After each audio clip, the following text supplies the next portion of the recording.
Welcome to the warm-up brought to you by Ford. I'm Stephanie Reddy. We've got Ryan Hollins in the building, 10-year NBA vet, and Brendan Haywood, hey, NBA champion. Glad to be here. Is that okay? Yeah, I like that. Okay, good. I like how you coming in with it.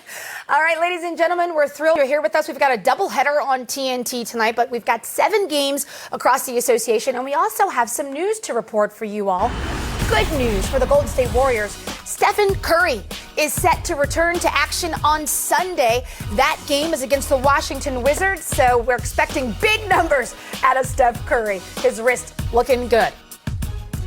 LeBron James of the Los Angeles Lakers. He's been playing, MVP-like this season, leads the league in assists. His Lakers host the Pelicans tonight. First time he'll see Zion Williamson face-to-face. Speaking of Zion Williamson, the rookie has been extraordinary. Small sample size, but it looks really, really good. And in fact, earlier today, he stopped to talk to reporters. Yeah. Honestly, can we ask those questions after the game? I think my main focus right now is just trying to help my team get a win. I'll tell you, with Brian and all those other great players, man, we growing up after. The players, a lot of you guys have talked a ton lately about the unselfishness of the team. How much fun has it been to just see everybody kind of embrace that and, be up there in like 35, 40 assists every game lately? It's great. It definitely shows that we're moving the ball. Everybody's unselfish, and I think it makes us a better team. You and the starters that you guys are pitching on out tonight, you, PI, you guys played 10 games together. What have you just thought about the impressions going on alongside those? My impressions are great. Drew can snap at any time, BI can snap at any time. Fave is just so consistent. You got to respect it. And then I think we started off a little shaky trying to figure out each other, but I think we're just picking it up, and especially on the defensive end, I think we're really improved there. What's the biggest thing you've learned about yourself this season? It could be either off the court or on the court. I think definitely time management, learning how to take care of my body and, get the necessary rest. Are there any guys that you reached out to for support or any advice? No, I really haven't reached out, to be honest. It's just kind of those things where I talk to them after the game or something, they'll give me their 2 cents, and I take in all the information I can get. And the Pelicans staff has really helped me a lot with that as well. We're up against Haywood Davis tonight. Yeah, next game here was some matchup pretty defensively. One guy who kind of giving you problems so far is the first team. That you can kind of maybe change something up when against a longer guy like that. Against a great player like that, you got to bring different things to the table because they pick up on things fast. And I mean, he's a great player. I can't bring the same thing every time. Just got to have different attack modes, knowing how to attack them, when to attack them, and when not to. So I think it's just learning as the game goes on and just talking to my best. Zion, since you first played your first game in the NBA, what's the experience been like on the court for you? The experience has been great. I missed the first half of the season, but to finally get out there, just be with my teammates, it's been great. Well, it has been great. Look at the Pelicans' last 6 games and where they rank in the NBA during that stretch. Record at the bottom, 5-1, tied for first. Everything else, first and second. Man, you can definitely call that the Zion Williamson effect, because when he comes in the game, this guy is a movable chess piece.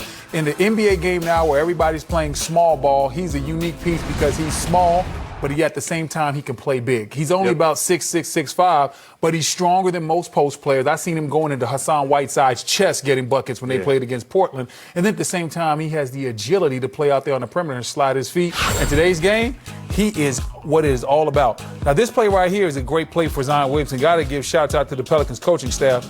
They used to run this play for Corey Maggette back in the day for the Clippers. He used to get downhill to the right. Zion obviously gets downhill with the left hand. Like how he is attacking the basket right there. This play puts this shows everything that he can do. The quick in between the legs, crossover, sees that nobody is there that can stop him on the strong side. On the weak side, only a wing defender. Zion knows to automatically attack the basket, showing the versatility in his game because he can play on the perimeter, but at the same time, he can post up. He can get it done in the post. Now you see Zion playing against a bigger defender, Valanciunas. No chance at staying in front of him. Zion gets quickly to his strong hand. Now we show you his strong hand because we know he wants to get to his left. but yes, he can set up the left by getting to his right. Quick move to the right, nice spin, splits the trap to get back to that left hand. Zion is truly taking over this game for the Pelicans. I like everything he's doing. What is truly scary for the league is how strong, how efficient he's been playing. This guy didn't get to play the first part of the season. He's obviously not in the best shape, and his offense has ways to go, and he's still dominating. I think in the next couple of years, we could be looking at Zion Williamson's NBA. I agree. And when you watch him play, there's a simplicity that he brings to the game. He catches and he goes. He moves the ball quick. And you're right, B. He's undersized. So as a 5, we played the position. We say, man, just wall up, make him score over you. Not that but guy. He jumps so high and so quick that he's in the air while guys are still sliding their feet. Now, the beauty in him being injured was he got to improve his three-point shooting. He got to sit back and watch the game of basketball. So he's in a perfect place. And when you talked about Alvin Gentry earlier, I think Alvin Gentry is just spoon-feeding him just enough to where he can grow, and you're going to see his game mature as he goes forward. So I have a question for you, too. He had a lot of hype coming in. We all knew what he was capable of. We saw the tremendous athleticism in the highlights. Has there been anything that surprised you? For me, it's been that quick second jump. Well, that didn't really surprise me. I saw that a lot at Duke. That's one of the things that truly amazed me because I didn't have it when I played. I had that first jump, but that second jump, it was never there. He has that second jump kind of similar to, remember Antoine Jameson that we both played with? Yep. He has that quick second jump like Antoine Jameson, but he has the brute strength and the power to go through the big men that we talked about, guys like Steven Adams, Hassan Whiteside. He can take it right to their chest. So Zion is unique because he simplifies the game like you talked about. He can play everywhere. He can play on the perimeter. He can get it done inside.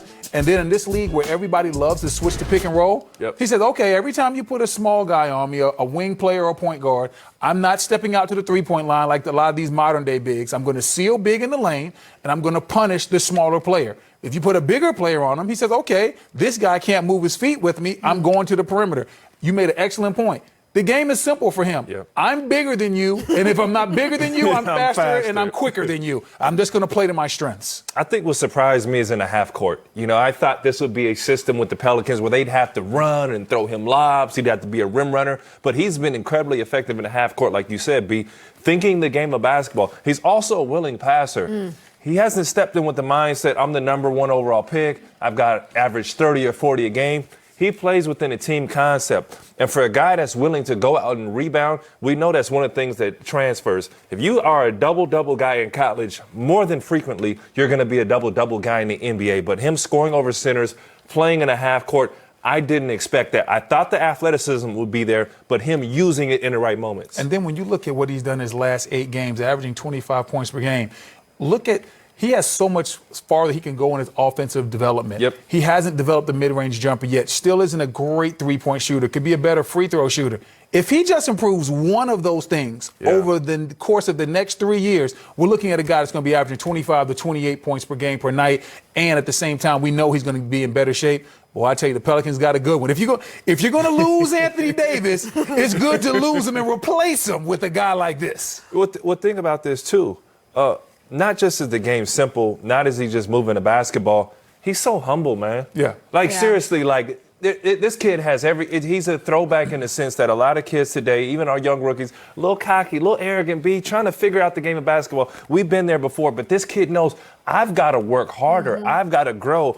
And I think for him, coming from that Coach K system over at Duke and bringing that to the NBA, he's having a lot of success early, and he hasn't stopped to toot his own horn yet. And you can tell his teammates enjoy playing with him. You've heard Alvin Gentry talk about how he is evolving into a leader, but his teammates like and respect him.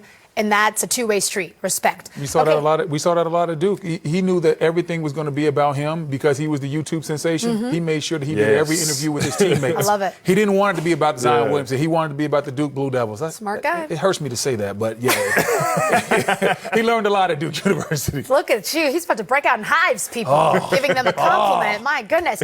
LeBron James is the opponent for tonight, right? These two will be facing each other for the first time. Two potentially of the most hyped individuals to come into the NBA ever, especially when you consider now in this day and age of social media. What are you expecting from this matchup, even though I know they're not going to be pitted directly against each other? Well, the one thing I know from playing against LeBron and competing against him, he's extremely aware of the circumstances around him. He knows, even though they have different games, Brendan, we talked about it, Zion Williamson is pegged to be the next LeBron James. He's a physical specimen. So LeBron knows what's at stake. He's going to have his moments where he's going to play some one-on-one with Zion, see if we can't see that matchup a few times. But I've loved that LeBron later in his years, he's working his way into games, facilitating, passing the ball. He's a true point guard. I know we kind of scoffed at it. He's always been a point guard, but he's a true point guard, and the points come later, and he's averaging 30. Come on, B. Hey, listen, we know what LeBron is. He is having an incredible season, and I look forward to the matchups that we are going to have tonight. It's going to be few and far in between, but sometimes because of the way the game is today, with all the switching of the pick and rolls, we're going to get Zion versus LeBron James. Yeah. We're going to get to see what that looks like. You said it. LeBron is one of the more self-aware NBA stars out there. He understands that some people thought that he was a little bit washed up this summer. And when he's coming in playing against the new young star, the young pup that's coming up, LeBron's going to want to send a little bit of a message. So when they do get matched up, look for LeBron to be a little bit aggressive. And let's not sleep on that Anthony Davis-Zion Williamson matchup either. A little homecoming, right? Old squad. Exactly. Old there. His old team. Time for our poll question. Who is the most exciting player to watch? LeBron or Zion? Come on now. It's a win-win. Come on now. Listen, hey.